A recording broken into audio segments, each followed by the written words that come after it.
Seduction is the ultimate soft power. It's not just about romance.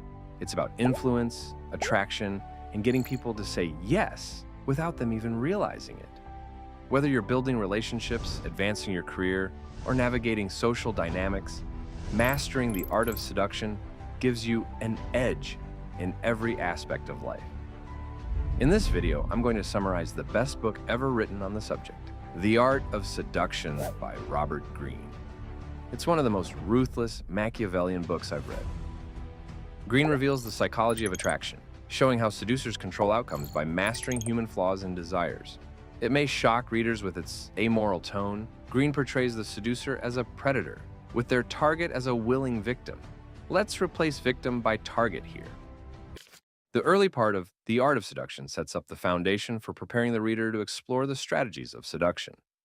This is a seductive framework used by seductor to master the art of seduction. First, seduction should never be direct or forceful. A seducer uses subtle, indirect means to draw their target in, allowing them to feel like they are choosing willingly rather than being coerced. Second, seduction is about more than physical attraction. It thrives on playing with emotions. Seducers evoke desire, confusion, and vulnerability, eventually leading to what Greene calls a psychological surrender. Emotional depth, not just lust, is key to creating lasting influence. Lust fades, but love and obsession endure. Third, a sense of mystery keeps the target engaged. By not immediately fulfilling desires, the seducer creates longing and curiosity. Greene emphasizes that satisfaction should be withheld to maintain interest and excitement. Fourth, successful seduction requires a deep understanding of the target's desires and fears. Seducers focus on the other person, not themselves, and tailor their approach by studying the target's personality, social dynamics, and aspirations. Greene advises being other-centered to know what captivates them. Fifth, seduction is a gradual process that builds over time. Rushing creates fleeting desire. Taking time fosters deep emotional connections. A seducer must allow attraction to develop organically, aiming for something more enduring than just temporary lust. Sixth, seduction often involves manipulation, and Greene acknowledges the morally ambiguous nature of the practice. He advises that seducers must be willing to overlook the ethical implications in the pursuit of their desires. In The Art of Seduction, Robert Greene introduces various seducer and target archetypes, each appealing to different fantasies and desires. He emphasizes that there isn't a one-size-fits-all approach. Each archetype has its own seductive style. Greene encourages you to discover and embrace your natural archetype, using it to enhance your seductive power. Let's explore key seducer archetypes you might identify with. The Siren embodies exaggerated femininity and captivates others with her charm. It's not just her physical beauty that mesmerizes. It's her ability to evoke fantasies that enchants and draws people in. Sirens possess a powerful sexual energy, skillfully wielding it to create an irresistible aura of allure, offering an escape from the constraints of daily life. For men, the siren is the ultimate fantasy, a figure who promises pleasure, freedom, and indulgence, making them lose control, which they secretly yearn to do. The Rake embodies an infectious passion for the opposite sex, creating a magnetic pull through his intense fascination with women. His unrelenting desire makes those he pursues feel deeply desired, representing a powerful fantasy for many, much like how the siren captivates men. Unlike most men who are often cautious, the Rake is boldly unrestrained, driven by his love for women. This overwhelming devotion is both exhilarating and dangerous, as he may be disloyal or amoral, but it only adds to his allure. What sets the Rake apart is his ability to make women feel like the center of his world. The ideal lover treats love as an art, turning romantic experiences into deeply poetic and emotional adventures. They elevate love beyond the mundane by creating grand gestures, like writing songs or poems, making their partner feel as though they are part of a beautiful story. What sets the ideal lover apart is their ability to become the perfect partner by understanding and fulfilling their target's deepest needs. This archetype requires empathy, patience, and an acute attention to what others are missing in their lives. While many focus on their own desires, the ideal lover excels at providing what their partner longs for, making them truly irresistible. The dandy seduces by blending masculine and feminine traits to create a captivating androgynous appearance. This ambiguity fascinates others and makes them irresistible.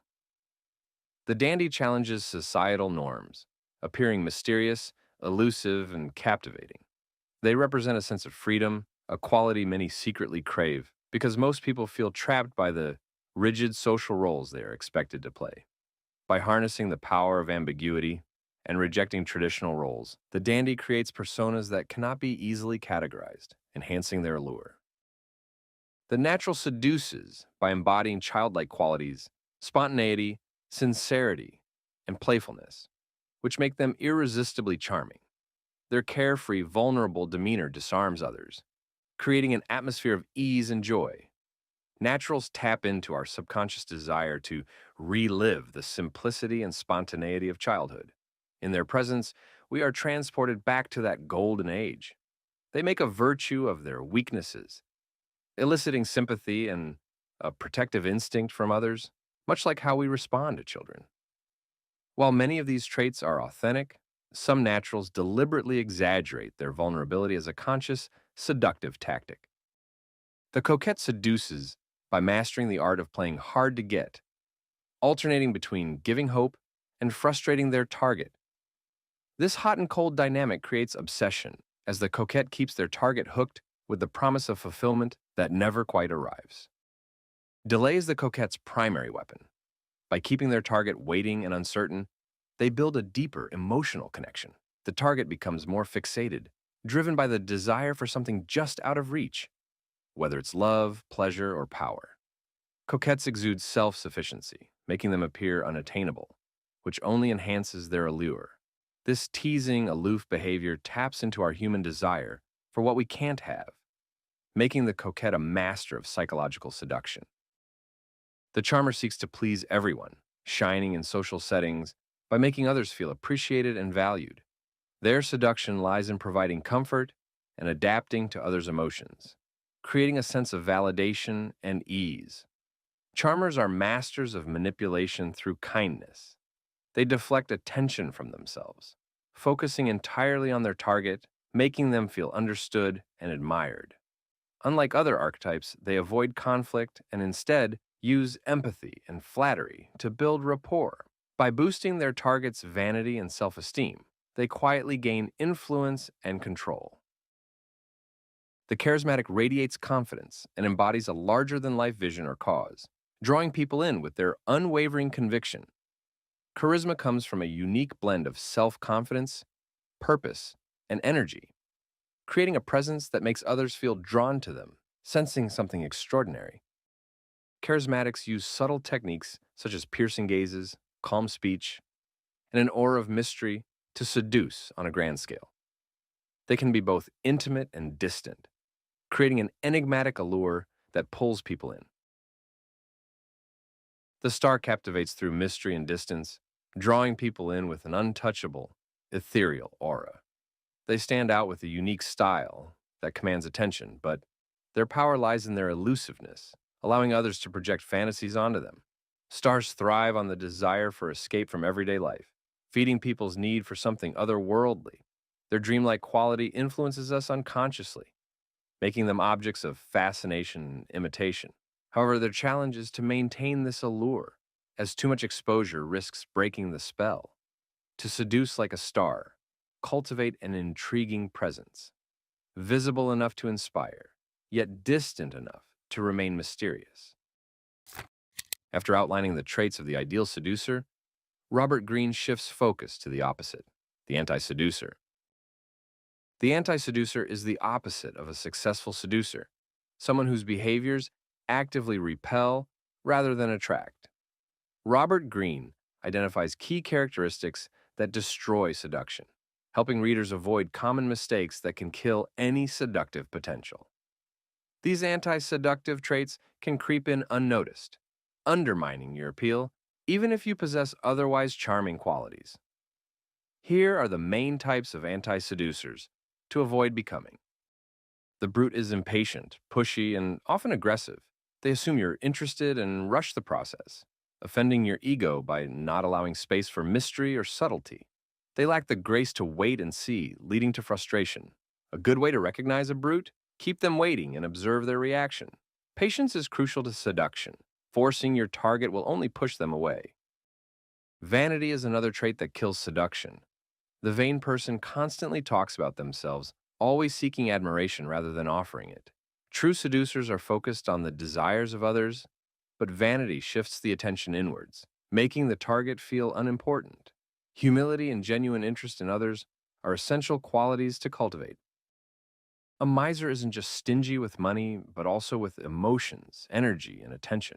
This type fears risk and holds back generosity, leaving others feeling neglected or undervalued. In seduction, being open and generous, both emotionally and materially, is critical. The miser's closed-off nature creates a feeling of scarcity and emotional dryness, repelling those they wish to attract. According to Robert Greene, this is the worst type of anti-seducer and should be avoided at all costs. The chatterbox talks incessantly, usually about themselves, revealing deep-seated selfishness. Their constant talking serves their own need for attention, rather than deepening a connection. A skilled seducer listens and observes more than they speak. Mastering the art of silence and restraint helps build mystery and allure. Hypersensitivity is another anti-seductive trait. The sensitive one cannot handle criticism or teasing, reacting with offense to even lighthearted jests. True seducers are unflappable and maintain a sense of humor, even when they're the target of jokes.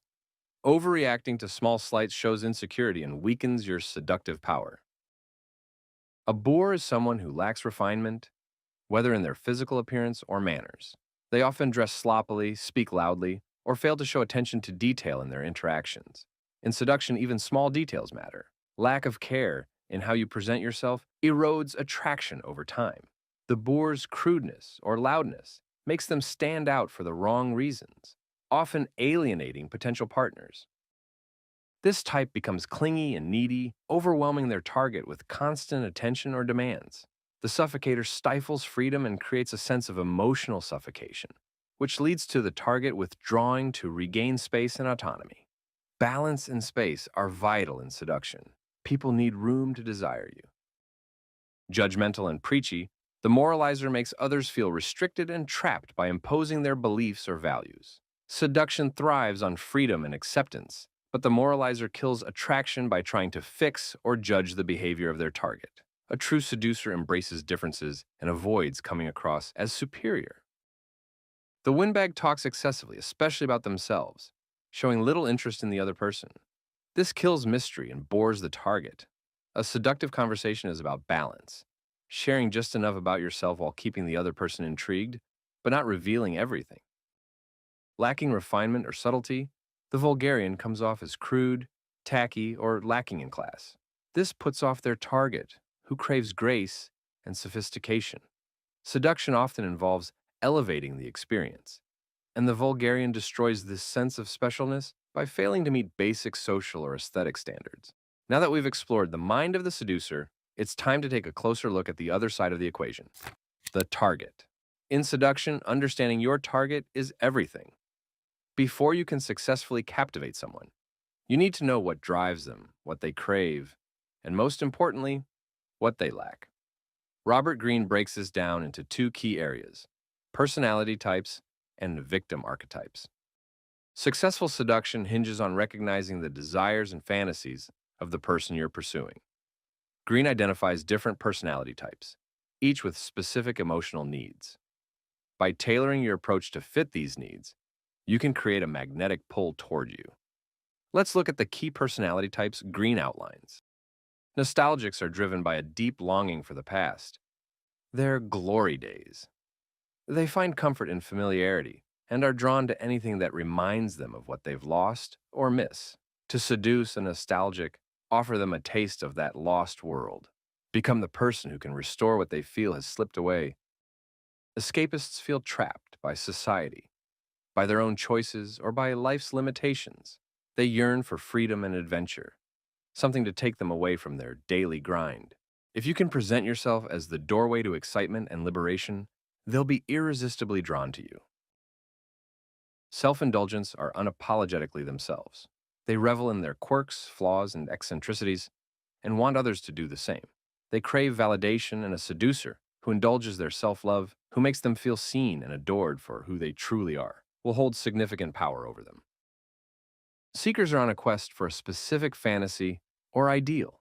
They've built up in their mind what love, adventure, or life should look like, and they are searching for someone who can make this fantasy a reality. If you can embody or reflect their deepest desires, you will become their perfect match.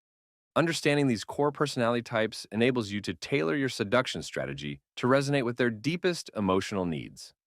By fulfilling these desires, whether it's a nostalgia, freedom, validation, or a long-held fantasy, you become not just a temporary interest, but someone who provides what they've been subconsciously seeking. This is the key to a more powerful and lasting seduction.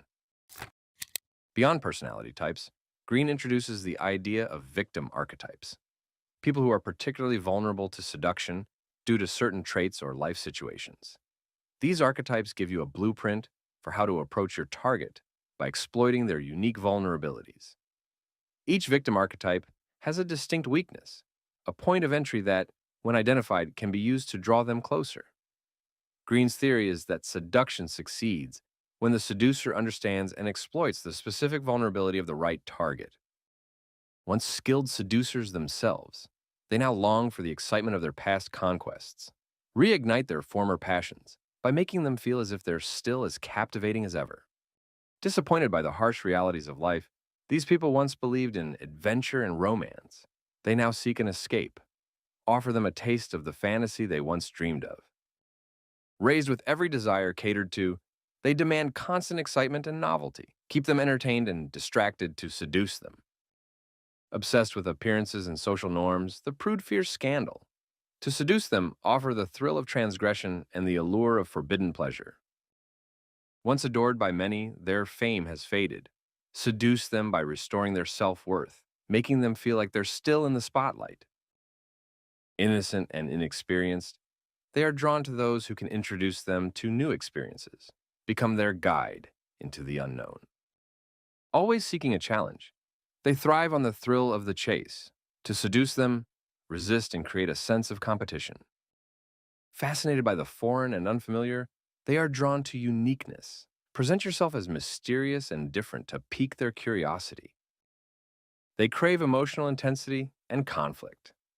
Offer them excitement through tension and drama, keeping their emotions in a constant state of turmoil. Intellectually driven, they analyze everything, including love, challenge their intellect while subtly appealing to their emotional weaknesses.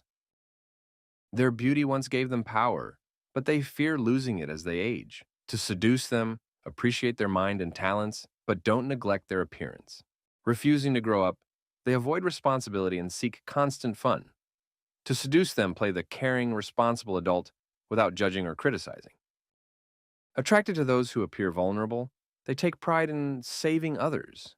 To seduce them, appear in need of help, and they'll play the hero. Cynical and pleasure-driven, they've seen it all. To seduce them, be young, naive, and resist their advances to keep them intrigued. They enjoy the challenge. Always searching for something or someone to worship, they are perpetually dissatisfied. To seduce them, become the object of their obsession, embodying qualities they admire. Hyper-aware of sensory experiences, they are drawn to beauty, fashion, and style. To seduce them, appeal to their senses with aesthetics and luxurious experiences. Powerful and surrounded by flatterers, they crave authenticity. Treat them like an equal, offering brutal honesty while subtly flattering their ego. These individuals feel burdened by societal expectations regarding gender. To seduce them, embody a balance of masculine and feminine traits, offering them freedom to express their true selves. For each type, understanding their core desires is key to seduction, as it allows you to meet their deepest needs and win them over. Finally, Greene highlights the importance of the setting in which seduction takes place. Certain environments amplify the effects of seduction, making people more vulnerable and easier to influence. Parties and gatherings provide opportunities for playful teasing and attention, setting the stage for seduction. Private, intimate settings can intensify emotions and make someone more susceptible to seduction. In moments of tension or crisis, people are more likely to seek comfort, making them easier to seduce. In part 2, we'll dive into the psychological techniques that can lead to successful seduction, regardless of your appearance. Robert Greene outlines the seduction process in 4 distinct phases, each broken into actionable steps. These phases take you from sparking initial desire to achieving the final, decisive conquest. Greene's 24 laws of seduction are not mere tricks or routines. They are strategic principles. Each law provides a tailored approach for different types of seduction, and it's essential to know which ones work best together. Not every technique will suit every situation, and sometimes, despite following the recipe, the person you're trying to seduce simply won't respond. Phase 1. The awakening of desire. Your goal in this phase is to pull your target out of their daily routine and occupy their mind with thoughts of you. Seduction begins by selecting the ideal target. Like in marketing, not everyone will be a good fit. Avoid those who are too career-driven or emotionally unavailable, as they're likely to resist your efforts. The best targets are those seeking change or excitement. To succeed, you must know your target, observe their habits and interests to ensure they're worth pursuing. This screening phase will help you determine if seduction is possible and if they're open to your advances. Your target should never feel manipulated. Instead, they should feel in control, much like in sales, where the customer believes they are making their own decisions. To successfully seduce, lower your target's defenses by being subtle and indirect. While a dramatic approach might work for those seeking excitement, subtlety is usually more effective. Keep your target intrigued by sending mixed signals. Alternate between warmth and coldness to create ambiguity, keeping them guessing and heightening their curiosity. Once your target is intrigued, you need to transform their interest into deeper desire. Desire often stems from a sense of something missing, an emptiness your target seeks to fill, and you can stir this feeling by making them aware of the excitement and romance lacking in their life. Creating a triangle is a key tactic in seduction. The idea is to involve a third party to create tension, competition, or jealousy. By positioning yourself as someone desired by others, you make yourself more desirable. This dynamic increases your allure because humans are naturally drawn to what is coveted by others. The goal is to make your target feel like they are competing for your attention, which can intensify their desire. Create desire, but don't satisfy it. The key to seduction is building tension and leaving your target wanting more. A seducer's strength lies in frustrating desire just enough to keep the other person hooked. Make them feel incomplete. Highlight what they lack and position yourself as the solution. To charm and captivate, mirror your target's values, wants, and moods. Subtlety is key. Use suggestion rather than direct statements. Seduction thrives on planting ideas that grow over time without the target realizing it. To solidify your presence in their mind, mirror their desires and emotions, adapting your behavior to make them feel understood on a deeper level. People are naturally self-focused, so by reflecting their inner needs, you bypass their defenses and become integral to their thoughts. Once your target's thoughts increasingly revolve around you, the next step is to present them with something irresistible, an adventure or pleasure that they can't refuse. This is where seduction deepens into something more powerful. Phase 2. Lead them astray. At this point, your target's interest in you is growing, but their attachment is still fragile. They could turn back at any moment. The goal in this phase is to lead them so far astray emotionally that retreat becomes impossible. Keep your target on edge by maintaining suspense. The artful use of soft, pleasant words can intoxicate them and ignite their fantasies. Surprise and excitement are key. Introduce unexpected twists and delays to build anticipation and tension. Keeping them guessing makes them desire you even more. Words have the power to confuse and enchant. Use them strategically to captivate your target's attention. Speak to their desires, stroke their ego, and flatter them subtly. Avoid confrontation or debates as they break the spell of seduction. The most powerful tools of seduction aren't your words, but the unspoken gestures, thoughtful gifts, and subtle acts of attention. These small, carefully chosen details leave a lasting impression that words alone cannot achieve. Infuse your persona with poetic and exotic elements that evoke daydreams and fantasies.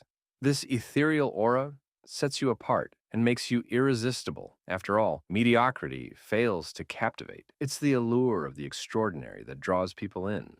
Create a captivating atmosphere of mystery and desirability through your charm and artistic expression. Recognizing the shifts in control during seduction is crucial, as it highlights the delicate balance of power. To excite your target and elicit strong emotions, disarm them with strategic displays of weakness and vulnerability. By doing so, you give them the illusion of living out the fantasies you've stirred in their imagination. Adopt a humble demeanor to appear less threatening, allowing your target to feel superior.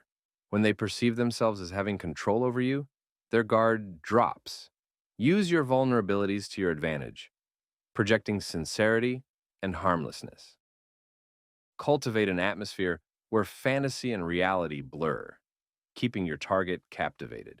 People yearn for something beyond their mundane lives. By crafting an enchanting environment, you allow your target to project their desires and dreams onto you, making the illusion even more irresistible. Even a simple trip together can deepen their attraction to you.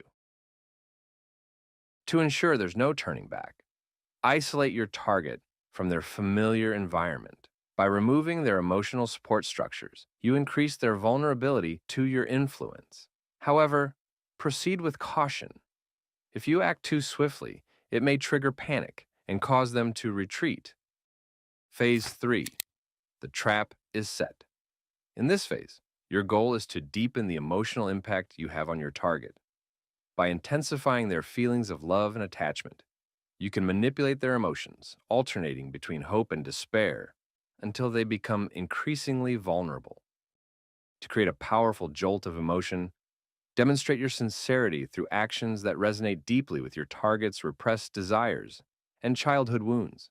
By bringing these feelings to the surface, you can fulfill their unmet needs, allowing you to penetrate deep into their psyche and stir uncontrollable emotions. At their core, everyone yearns for the carefree days of childhood, where feelings of safety and protection prevailed. By encouraging your target to share stories of their youth, you facilitate an emotional regression, making them more reliant on you for comfort and support. There's nothing more enticing than the taboo. By offering something forbidden, you stir primal curiosity and desire, which are hard to resist. Incorporate elements that challenge societal norms to heighten excitement and intrigue, making your seduction feel like a daring adventure into the unknown. By positioning yourself as someone who offers more than just surface-level pleasure, but a deeper, almost spiritual fulfillment, you make yourself irresistible. Your target will not just see you as a person of desire, but as someone who represents something greater, a path to self-discovery or fulfillment.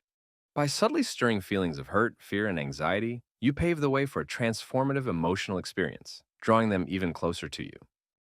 In relationships, an excess of kindness can lead to predictability and boredom. By introducing elements of doubt, fear, or jealousy, you create emotional dynamics that maintain engagement. These fluctuations in emotional experience heighten anticipation and create tension. When relief or pleasure finally arrives, it becomes all the more satisfying due to the emotional roller coaster that preceded it. Phase 4. The final move. In this phase, you shift from mental and emotional seduction to physical seduction. Having already entangled your target's mind and stirred their emotions, you now prepare for the final act. Your target is vulnerable and filled with desire, making this the perfect moment to initiate physical intimacy. To intensify their desire, create some distance between you and your target. Allow them to feel the thrill of the chase. By giving them space, you stir their longing and amplify their desire, turning the dynamic upside down. As you strategically withdraw, send subtle signals that awaken their lust, spreading an irresistible allure like a potent poison. Seduction goes beyond mere words. It's about visceral connection. Your target should feel your desire through your body language, tone, and overall presence. This primal form of communication is what ultimately seals the deal, evoking their most basic instincts and drawing them closer to you. Once the seduction is nearing its climax, the risk of disenchantment looms large, threatening to undo all your hard work. When the moment arrives, act decisively. A successful seduction culminates in bold action. Don't allow your target to linger in uncertainty. Prolonging the process can lead to post-seduction disillusionment, which breeds resentment and diminishes the connection you've worked so hard to build. Once the seduction is complete, the aftermath is critical. If your goal is a lasting relationship, you must continue to re-seduce your target, keeping the cycle of tension and release alive. Seduction is not a one-time event. It requires constant effort to maintain desire. However, if your intention is to move on, the exit must be swift and decisive. End things cleanly, both physically and emotionally, freeing yourself to pursue your next conquest without lingering attachments. The game then begins anew.